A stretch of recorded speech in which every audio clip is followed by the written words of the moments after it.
Snow blanketed the streets like a shroud, muffling the city's restless heartbeat. Streetlights glowed weakly through the blizzard, casting pale halos on empty sidewalks. Somewhere in the distance, a siren wailed, distant, uncaring. Ethan Cole stumbled out of the alley, blood streaming down his arm. One hand clamped over his shoulder. His breaths came in ragged bursts that burned his throat. Each step sent fire lancing through his chest. This is how it ends, he thought bitterly. Shot like an animal by my own crew. He pressed against a wall, sliding down as his legs gave out. The snow under him turned crimson. He tried to call out, but his voice was barely a whisper. The wind swallowed it whole. In the swirl of snow, a city bus screeched to a stop. Only one passenger stepped off. Danielle Harper, 28, shoulders slumped, eyes heavy from 14 straight hours in the ER.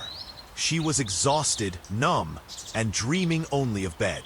She saw him lying there, a man barely conscious, bleeding into the snow. She froze. Don't get involved. Not tonight. Not in this city. But as she turned to leave, she heard it. Faint, almost lost to the wind. Please don't let me die. She stopped. The words hit her chest like a punch. She rushed to him, dropping to her knees. Sir? Can you hear me? His eyes fluttered open, dark and desperate. Help me, please. Danielle's training took over. Her gloved fingers pressed against the wound, feeling the warm slickness of blood. You need a hospital, she said firmly. No hospital, he rasped. Cartel cops, they'll finish me. Her pulse spiked. Cartel? Cops? Who was this man? Every instinct screamed to walk away, but his trembling hand gripped her wrist. Please don't let me die, he whispered again, tears mingling with the snow melting on his face. Danielle swore under her breath. God help me. Against all reason, she dragged him to her car, laid him in the back seat, and sped toward her apartment. Inside, she sterilized her tools, stitched his shoulder while he bit down on a towel to muffle the screams. The bullet had passed through, but the blood loss was severe. Fever threatened to take him. As she worked, fragments of his story slipped through his delirium. Set me up, my own people, no loyalty, no way out. Danielle didn't want to know.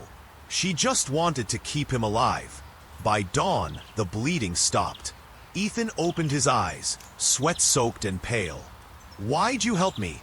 He croaked. Danielle crossed her arms, hiding her trembling hands. Because you begged, and because I'm a nurse.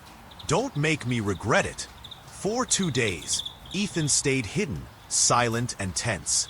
Danielle didn't ask questions, until the third night, when danger came knocking. The first knock was soft, almost polite. Danielle crept to the peephole. 2 men, heavy coats, hard eyes. Open up, ma'am. Police business, one said, without flashing a badge. Danielle stepped back, heart hammering. Ethan's face went pale. They found me, he whispered. Who are they? She hissed. Cartel. Don't open it. The knock turned to pounding. We know he's in there. Don't make this worse. When she didn't answer, a boot slammed the door. Danielle gasped as the frame splintered. Ethan grabbed her wrist. Bedroom. Now! They shoved a dresser against the door just as it burst inward. Boots thundered across her floor. Harsh voices cursed. Then, another sound. Sirens. Real cops this time. Clear the building. The cartel thugs bolted, vanishing into the stairwell. Danielle and Ethan threw open the bedroom window and climbed into the freezing alley. They disappeared seconds before uniformed officers stormed in. By morning, Danielle's face was on the news, suspended from her job for harboring a fugitive. Someone had tipped both cartel and cops. She should have left him then, but when she looked at Ethan, pale, wounded, hunted, she couldn't walk away. They ran together. Cheap motels, cash, burner phones. Ethan flinched at every shadow. In the dark hours, Danielle saw more of him. The guilt in his eyes, the scars on his soul. One night, he finally broke. His voice was raw as he confessed everything. I used to run with them. The cartel. I wanted money power. My old man, billionaire Richard Cole, wanted me to take over his empire. I told him to go to hell. I joined the streets instead. Stupid. I thought I didn't need him. Danielle stared. You're telling me your dad's rich? Doesn't matter. I wanted out. They said nobody leaves.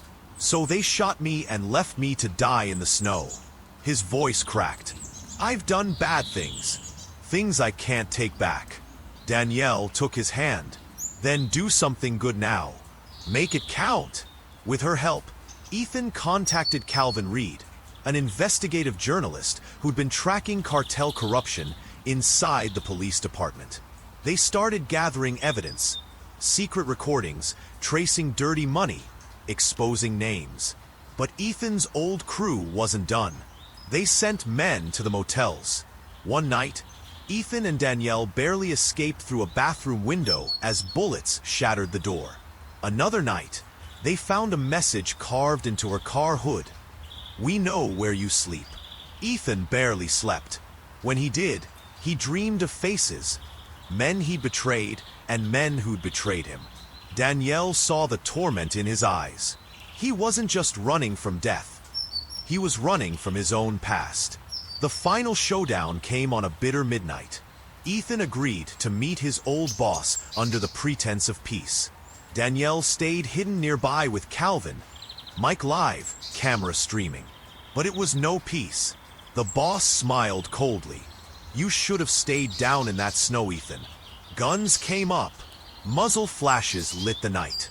Ethan dove for cover, firing back long enough for Calvin's live stream to alert federal agents. Black SUVs screeched in. Federal agents swarmed, shouting commands. The cartel was dragged out in cuffs. Dirty cops too. Ethan took another bullet to the leg, but lived barely. Danielle's hands pressed the wound, whispering, "Stay with me, damn it. Stay with me." Justice came down like a hammer. In the aftermath, Ethan's father appeared, shaken and remorseful. He begged his son to come home. Ethan refused at first, until Danielle convinced him that power could do good if used right. Ethan reclaimed his inheritance, using it to build clinics in poor neighborhoods to fund legal aid for victims, turning his second chance into redemption. Months later, with the cartel dismantled and his name cleared, Ethan knelt in the very street where she'd saved his life. "I told you not to let me die," he whispered, tears glinting in the snow. Danielle smiled softly. "I didn't. I made you live." The ring slid onto her finger as snowflakes swirled around them. The man who once lived by crime now fought for justice. The nurse who risked everything found love. Karma didn't miss. If you were Danielle, would you risk everything to save a stranger bleeding in the snow? Even if he turned out to be a hunted man? Drop your thoughts in the comments below.